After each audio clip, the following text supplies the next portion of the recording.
السلام علیکم ملګرو. نن د آی پی ایل الیمینیټر میچ یو قسم د کوارټر فائنل د ممبئی انډین او لکنو سپر جاینټ چې کوم دی د نوین الحق دی د ټیم چې نوین الحق په ډیر خپل بالینګ کړی دی او بدقسمتۍ سره نوین الحق دی د میچ بایللی دی.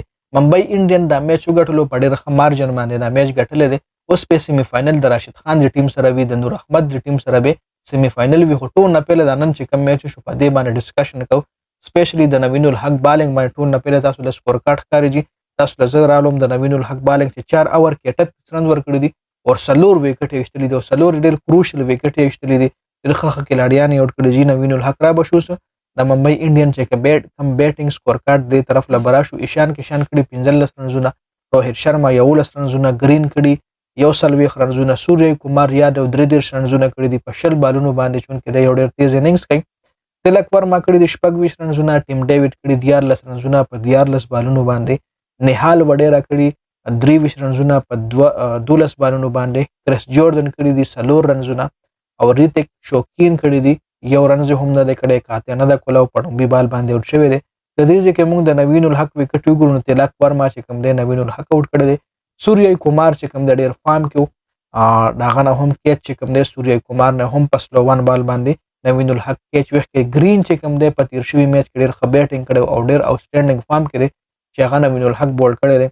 بل نوین الحق چې کوم تاسو وګورئ 4 وکټ ایستلي او ډېر کروشل وکټ یې لکه کم کلاډیان یې اوټ کړي. روهت شرما یې اوټ کړی دی، گرین یې اوټ کړی دی، سوریه کمار یادو اوټ کړی دی او تلک ورما ټاپ بیټسمنان چې کوم دي دا وره نوین الحق اوټ کړی. نور کدا تاسو د لکنو سپر جاینټ بالینګ وګورئ نو 3 وکټ پکې یشتا کور ایستلي دي، 4 اورو کې 34 رنز ورکړي دي او محسن خان پکې 1 وکټ ایستلي ده په 3 اورونو کې 4 رنزونه ورکړي دي.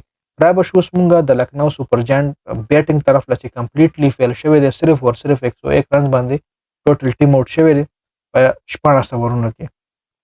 میرز کړي دي 13 رنزونه، پیرا کمن کېټ کړي دي 3 رنزونه، کرونال پانډیا 8 رنزونه کړي دي، سټاینس 40 رنزونه کړي دي، ایوش بوډانی 1 رنز، پوران 0 رنز، نیکولس پورن 1 رنز کړي دی. جی دی 0 رن سوري دا یو ډېر ښه کلاډي دی، خو بس چونکې نن دی هم فیر شو سټاینس هم سو نکه او دا میچ انفارچونیټلی د نوین الحق ټیم بایلو. ډیپک هوډا 15 رنزونه، گوتم 2 رنزونه، راوی بشنوی 3 رنزونه، نوین الحق 1 رنز چې نټ اوټ پاتې شوی دی او محسن خان 0 رنزونه کړي دي. اوس کدا ممبئی انډین بالینګ تاسو ګورئ چونکې ممبئی انډین ټیم زمانو وخت نه خو ډېر مرګري سپورټ کوي.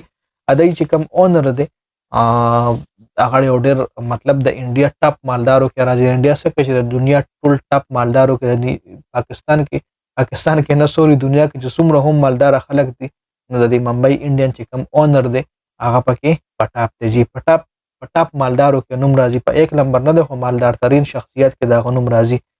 جیسن بهر ډروف کړي دي 3 ورونه، یو 20 رنزونه ورکړي دي. آکاش مردوال تبعی کړي دی یار 15 وکټ ایستلي دي او 15 رنزونه ورکړي یار دغه تبعی کړي دی یار. کریس جوردن 2 اور کې 1 رنزونه 1 وکټ، کیمرن گرین 3 اورو کې 15 وکټ یو هم نشته، ریتک شوکین 1 اور 18، پیوش چولا 4 اور 28 1 وکټ. خو حیران دی آکاش مادوال لایما 3.3 کې 15 رنزونه اور 15 وکټ میډن پکې هم نشته. ډېر خپل بالینګ کړی یار. نو دا چې کوم کوارټر فائنل ممبئی انډین چې کوم د سیمی فائنل لا کوالیفای شو، سیمی فائنل به راشد خان د ټیم سره وي، د گجرات ټایټنز ټیم سره، د نور احمد د ټیم سره، د هاردک پانډیا ټیم سره به سیمی فائنل وي.